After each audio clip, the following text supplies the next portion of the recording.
Hey guys, welcome back to my channel. My name is Lindsay, for those of you who are new here, and I make videos. So my video today is, I feel like it's a long time coming. It's my why did I go vegan, how did I go vegan video. And there's a million of these out there on the internet, but everyone has their own story and stories are cool, right? So I wanted to share mine with you of how I kind of made my way to where I am. Let's just get right into it. So the first reason why I ended up going vegan in the long run was for the animals, but let me tell you how that started.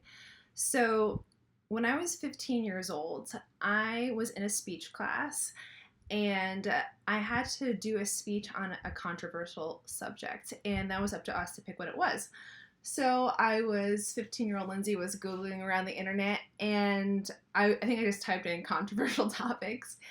And one that came up was factory farming, and I was like, I could see like a quick overview that it was going to be about animals, and I loved animals, so I was like, okay, cool, this sounds good. So I wrote it down on the sheet of what I had to turn into my teacher to say this is the topic I'm going to do, but I didn't really like look into it much past then.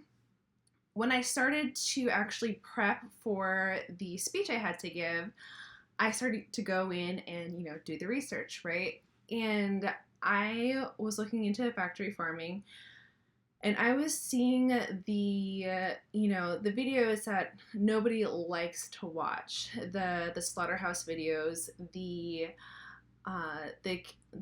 videos of the chickens that are just like crammed in cages that are incredibly small. I was like, do other people know this is happening? And because I didn't, everyone has this idea of, happy chicken on a happy farm, happy cow on a happy farm. And I get it. Everyone has some uncle somewhere who has a farm and who has a happy cow who lives out there, and he does milk or something like that.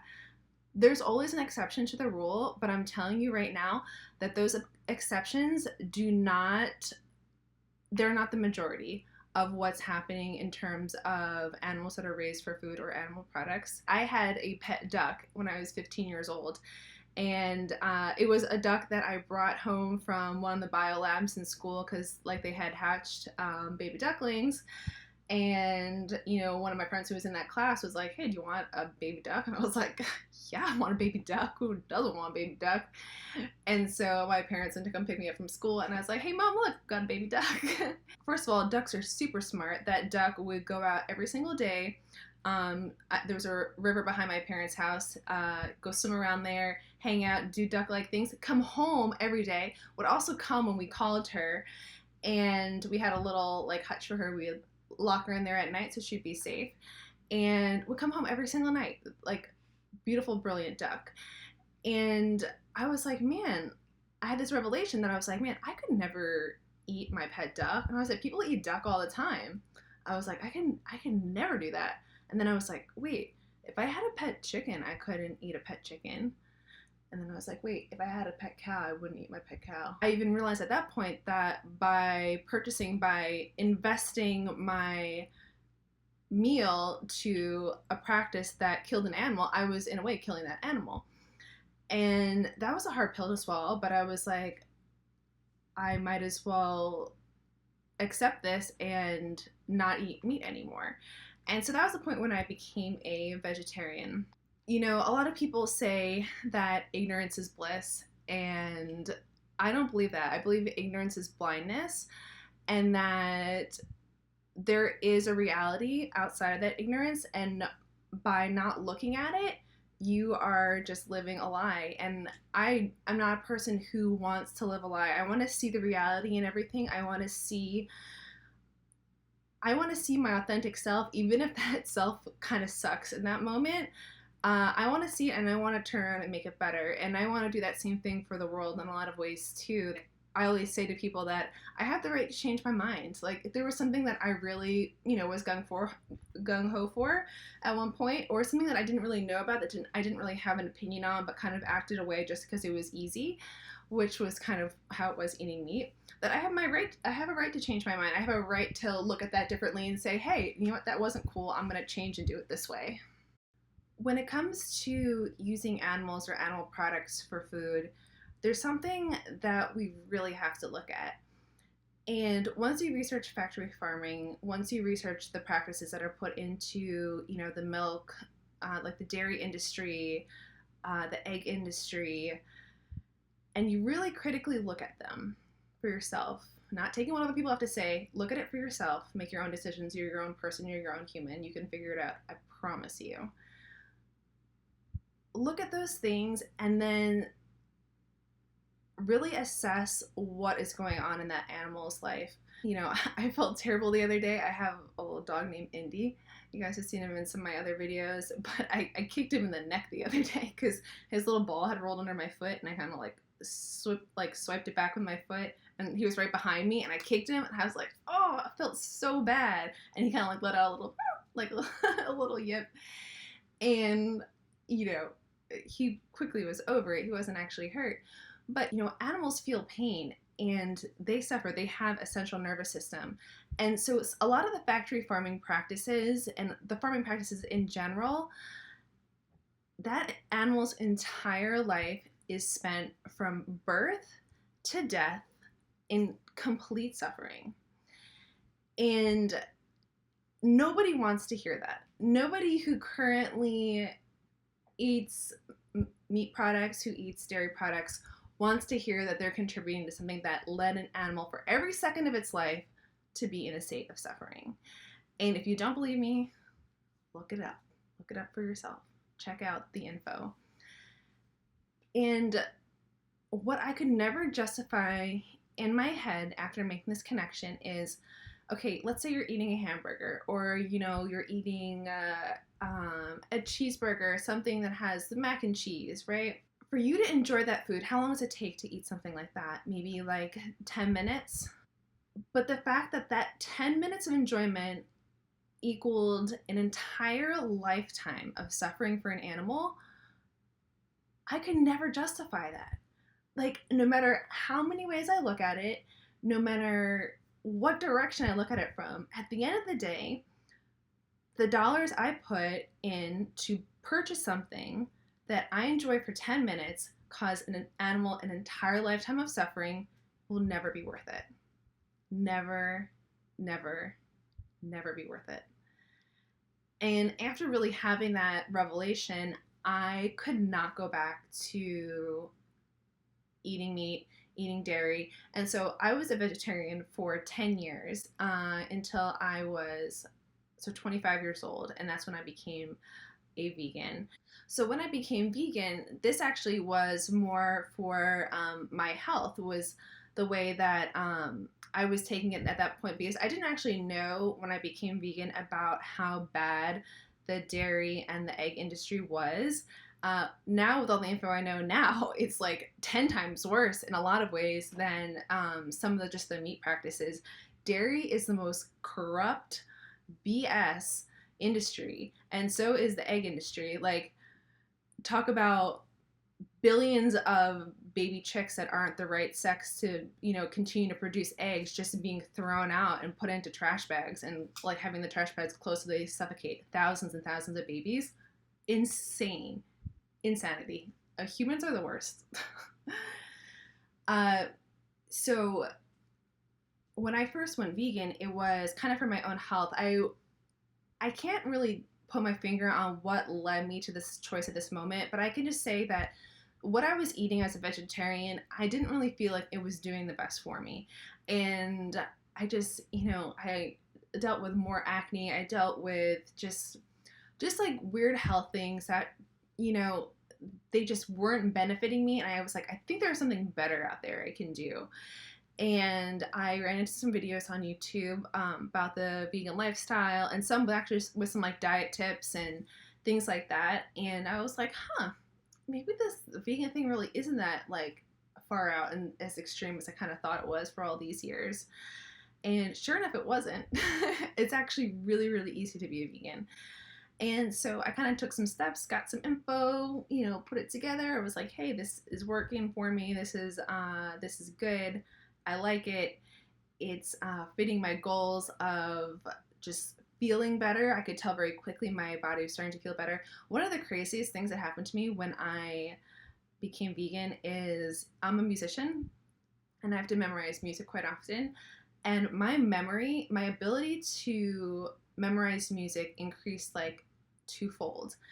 And the only reason why I can say that so definitely is because I've been playing music since I was 9. I've been, playing and practicing music from a very young age, and I have to memorize music for years, for my entire life, pretty much.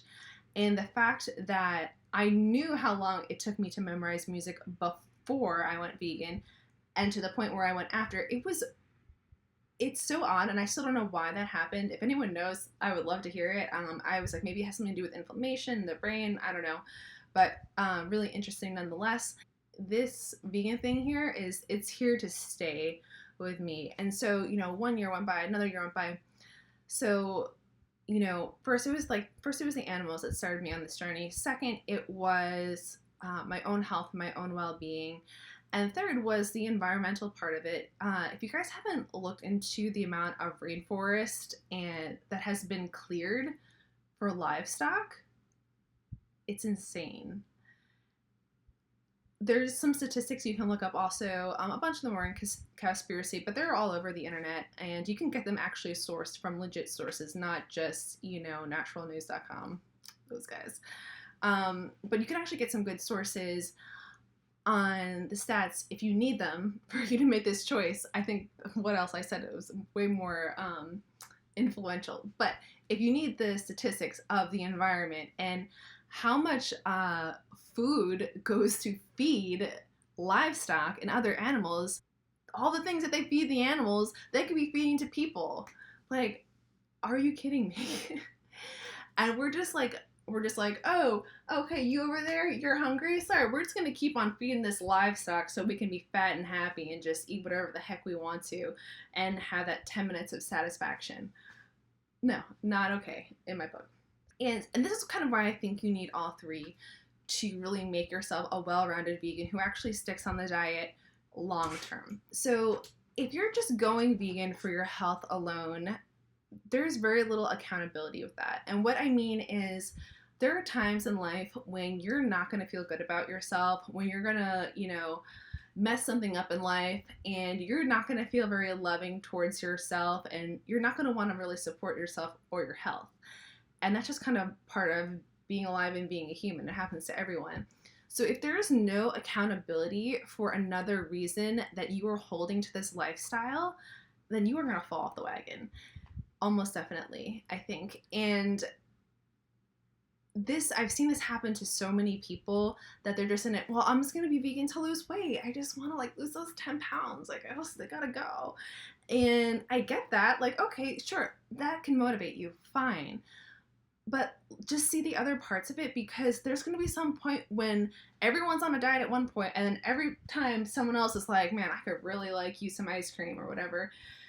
And when you're in that place of not wanting to love and care for yourself, you have to see something outside of yourself. Say, man, but do you know what?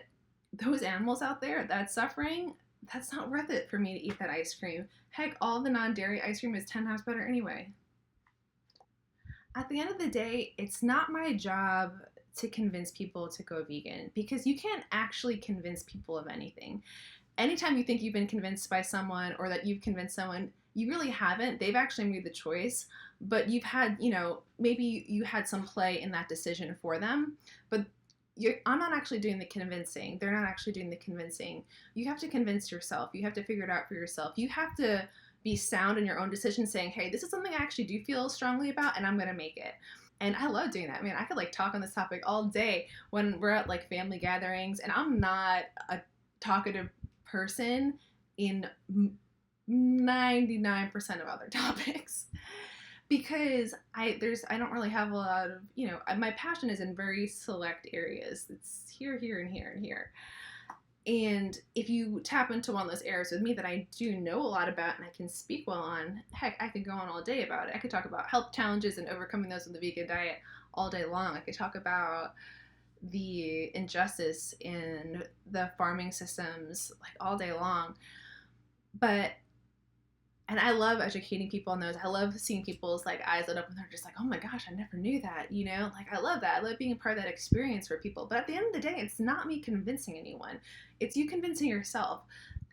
So if any of this resonates with you to a point where you're like, man, I want to learn more about this, I think there's some areas of growth for me where I can become better in some way by possibly adopting this practice into my life.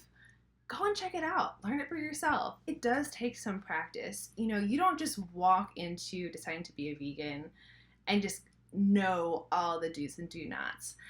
And that's okay to be figuring it out as you go along. And, everyone had to walk into the lifestyle at some point and just be like, all right, I'm here. What do we do? What do we eat? And there's so many resources out there these days. I mean, out of any year to be a vegan, right now, man, you are freaking living because the food is better, the resources are better. Everyone's kind of jumping on board with this lifestyle, and there's so many more resources today than there was 5 years ago when I decided to become a vegan. And that's awesome. Like, take advantage of those things. Be okay learning as you go. Just see what the end goal is. Like, see why you were doing this, and the pieces will fall into place as long as you're kind of keeping up with it, and just, as you're continuing to try to learn more, to try to, get it all in there, and you'll figure it out. It's okay. And so, everything in life takes practice. Everything that we do, you don't just walk into it being able to know how to do it perfectly. So be okay, if you stumble, if things seem really difficult, it's okay. There's great communities. The vegan communities out there are freaking awesome. I love them. They're just great, and everyone's pretty much on the same page. And so there's resources for you. So don't get discouraged when times get hard, because they get better as long as you get better. So at the end of the day, use your brain, use your head. Think about this logically. There's this great analogy that I've always heard of: if you put a baby in a playpen with an apple and a bunny, is it going to eat the bunny and play with the apple, or is it going to eat the apple and play with the bunny? We all know that the child is going to play with the bunny and probably eat the apple if it has teeth. Your life, your enjoyment for a short period of time is never worth the suffering of another animals, of another humans, of anything. If anything has to suffer so that you can be cool for a few minutes, nah, bro. Anyway, thanks guys for tuning into this video. I hope you liked it. I know it's a little bit more heavy than some of my other stuff, but it's really important and I need to get it out there because it's part of who I am. Please like and subscribe if you haven't already, and I will see you guys in my next video.